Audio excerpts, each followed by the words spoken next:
In this video, I'm going to show you how to fix could not find rune64 DLL in GTA 5 enhanced.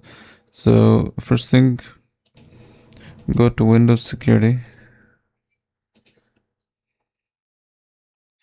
Now go to Virus and Threat, then Manage Settings, and then disable real-time protection.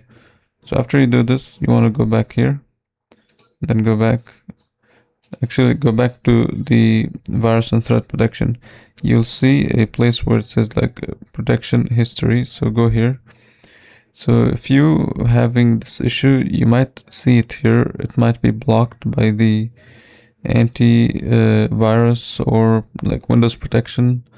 So if you see it here, then what you'll have to do is just click here.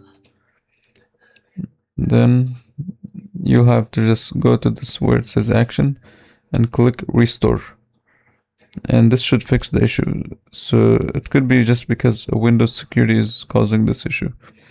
However, if that's not the case, then here's what you can do. You can type cmd, then run as administrator.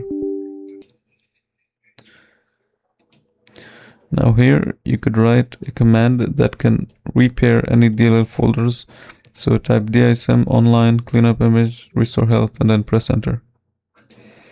And then type sfc scan now, and after that it might take a few minutes, and once it's done you can restart the PC and see if it fixes the issue.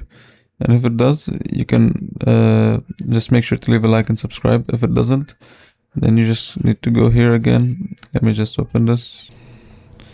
So here what you'll have to do is type in Visual C++ redistributable download, and then go to the first web page. Now I recommend downloading the latest version. Download the 64-bit and 32-bit and install them normally. Just run the installer, click on it, and then agree, and then run the installer. And once you're done running both installers, you want to restart the PC, and this should basically fix the issue.